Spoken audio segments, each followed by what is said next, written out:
Bienvenue dans les vidéos de l'équilibriste. Je m'appelle Nadine Gaudreault et aujourd'hui, je vais regarder avec vous comment corriger la position de son dos lorsqu'on fait un squat. Alors, il y a de plus en plus de personnes qui s'entraînent seules à la maison. Alors, pour corriger vous-même la position de votre dos, vous allez avoir besoin du manche à balai. Alors, c'est l'outil qu'on va utiliser. On peut utiliser un miroir, mais même en salle, lorsqu'on utilise le miroir, des fois la personne a de la misère à trouver vraiment la position correcte de son dos.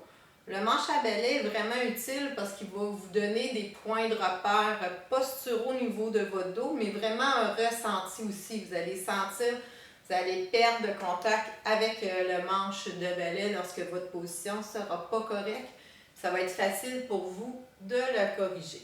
Alors, premièrement, faut apprendre les points de contact qui sont importants avec le manche de balai. Alors, on va le placer dans notre dos. Alors, on devrait sentir ici que l'arrière de la tête est en contact.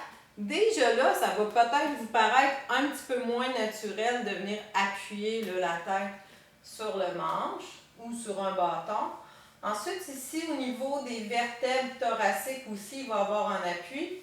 Puis ici, tout en bas, au niveau à peu près du sacrum, il va y avoir un appui avec le manche.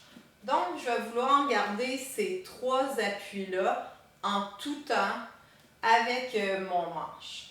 Alors, le premier mouvement à corriger avant d'entrer dans le squat, c'est vraiment la flexion au niveau des hanches. Alors, le premier mouvement de squat, c'est vraiment ce mouvement-là où on repousse un petit peu les fesses puis qu'on vient plier aux hanches.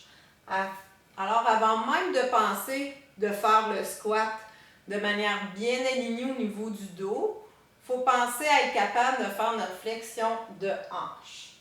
Alors, ça va être vraiment votre première pratique de descendre comme ça en pliant carré aux hanches, puis de garder votre alignement avec le bâton, de garder votre point de contact. Alors, la ligne droite.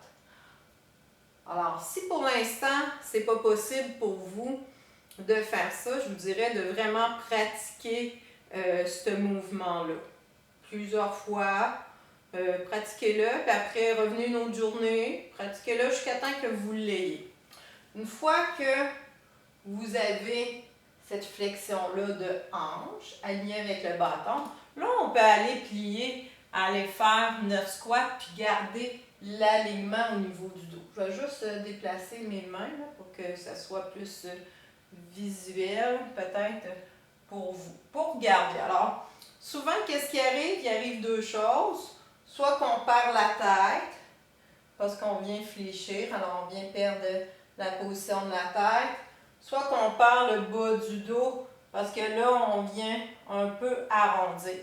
Alors, la manière d'allonger le dos, c'est vraiment de venir sortir les fesses. Hein? Alors, des fois, ça prend un petit peu de pratique. Des fois, ça prend un peu de temps. Il faut se laisser un peu de temps pour que tout se connecte aussi à votre cerveau.